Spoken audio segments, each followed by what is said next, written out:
Hi, my name is Reid Priddy. I wear the jersey number 8. I play for the U.S. team, U.S. Olympic volleyball team. We won the gold medal in 2008. And I also play for Zenit Kazan in the Russian Super League. We were champions last year, and we're currently trying to do the same this year. When Mikasa came out with the MVA200, it was kind of a big secret. It was right before the Beijing Olympics, and we were lucky enough to get a few balls before going to Beijing, and really it's the best ball that's been created. I think it has a great feel to it. It spins true. You can develop a really good feel of the ball, and it's really the color scheme is unique. It's an easy ball to pick up with your eye, especially in the men's game when the ball is traveling so fast. It's very important for both players and fans to be able to follow the ball, and I think on all points Mikasa did a great job in creating the MVA200. One of the things the MVA200 does is it brings the float serve back into the game, and the ball will travel, and as a passer it can be very difficult to react to the ball. And so the real key though is to be aggressive as a passer. If you let the ball come into you, then you're going to have problems. And so the thing that I like to remember when I'm receiving serve, a float serve with the Mikasa MVA200, is to be aggressive and to move forward on the ball and make sure that I'm the one acting on the ball and the ball is not acting on me. The MVA200 by Mikasa has an anti-sweat functionality.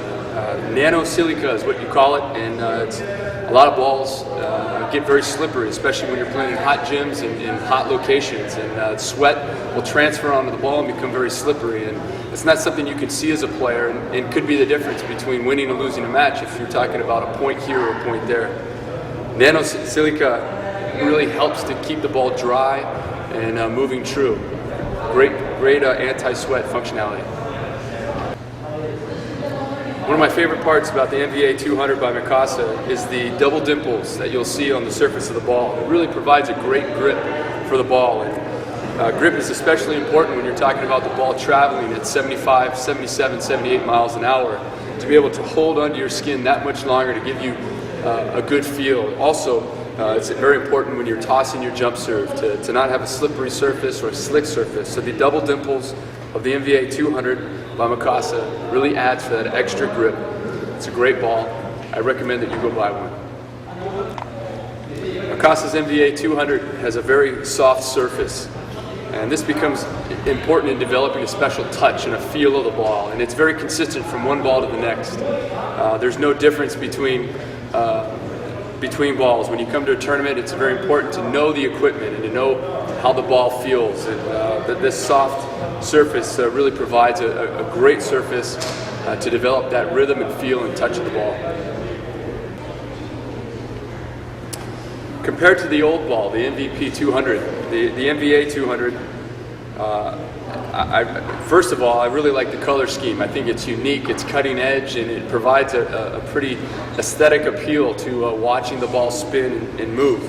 I also like the feel of the ball. It feels, even though it's synthetic leather, it has a real leather feel, which was much different than the old ball. And I just think with the anti-sweat functionality and the double dimples, it really adds to the feel of the ball and your touch, and there's a more consistent overall performance element with the MVA200. The biggest impact that you see with the MVA200 compared to the MVP200 is the fact that float serves are now back into the game and effective. You can actually be an effective float server and score real points.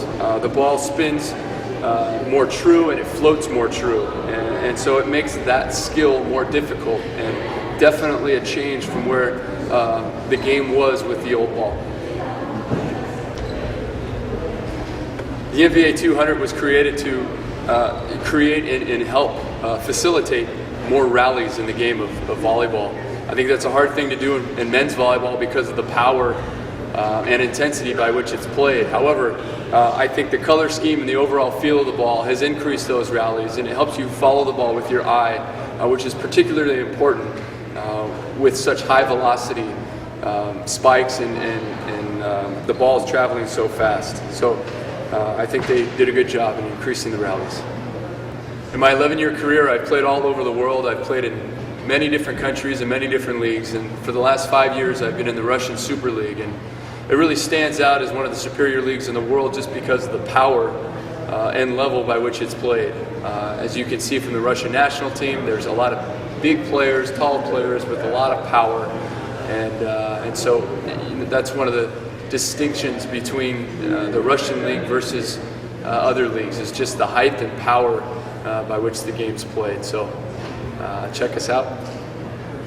Personally, there's been a lot of great outside hitters in the world, and I've been influenced by all of them. I try to learn whatever I can from any player, and so I'm constantly watching how other players play the same position that I play, whether it be Dante or Giba or Murilo from Brazil, or Serbia, Vladimir Gerbic was somebody that I like to watch, and also Samuel Pape from Italy. All players that I try to learn from and get better from. And also in Russia, you've got Sergei Tatukin, also wears the jersey number 8.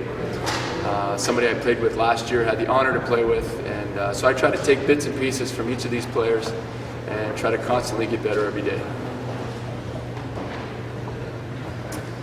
Through my website at ReidPriddy.com, and just when I'm here on location at tournaments like the World Cup 2011 here in Japan, the most frequent question that I get asked is, how do you increase your vertical leap? And to which I reply, you jump.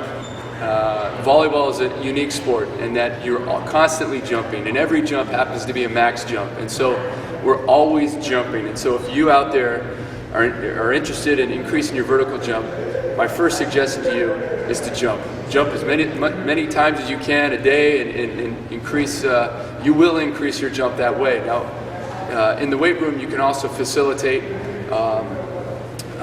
jumping higher by doing power cleans and really focusing on explosive movements. It's a dynamic movement, and it's something that you can do in the weight room as well.